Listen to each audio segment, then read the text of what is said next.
To the listening audience out there. The oversight on municipal affairs, tourism, housing, and the Guam Preservation Trust will now hold this informational briefing with one of our grant recipients to update us on a grant program that they've been working with. I'll go ahead and mention the title and then yield to the presenter to give us an update on the program. The project is envisioning a Latte period ancient Chamorro village for white distribution project, working closely with the Ayuda Foundation and project director Kelly G. Marsh Titano, the program coordinator also with the University of Guam. Am I right? Yes, I'm an adjunct faculty. So with that being said, I'd like to go ahead and yield over to you for this, for your presentation.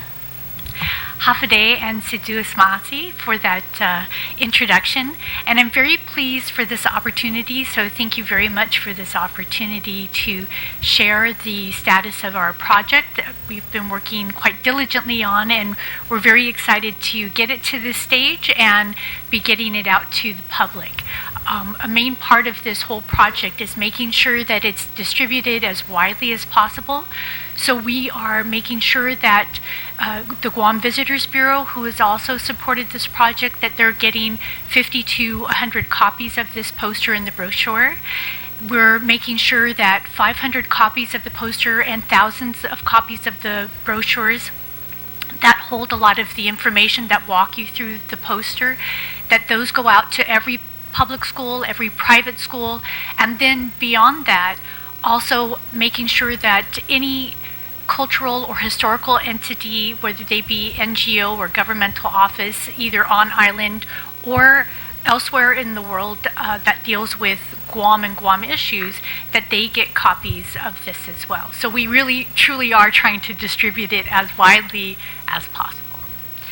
So with that, I do want to apologize for our executive director, Ms. Carlotta Leon Guerrero. She is on her way, but she has been helping out with the typhoon relief, and so that's kept her a little bit running behind. And we just want to take the time to publicly thank her and you folks for the efforts that you have done with the Ayuda Foundation, working in the typhoon relief efforts to our neighboring brothers and sisters who were not spared and are having to rebuild, and our support from Guam and her big push to make sure that the typhoon relief materials and supplies and the efforts moving forward, that they're being, she's being led by the Foundation. So we just want to extend our undanklanasitu to them, and I do know that there may be other stakeholders out there like the Matson and all those other guys are helping out. I understand Senator Frank Bloss is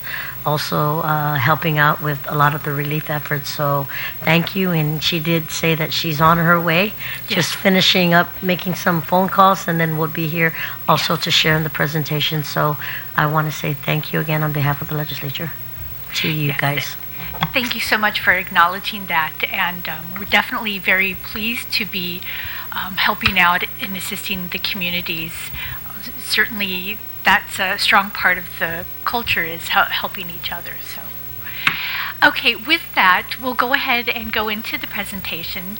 So an important part of putting this project together has been working with people who are native Chamorro speakers and those working with the Chamorro Studies program and so forth, so that as much as possible the Chamorro language and concepts are guiding the project, and it's something that feels very much addressing local issues from a local perspective.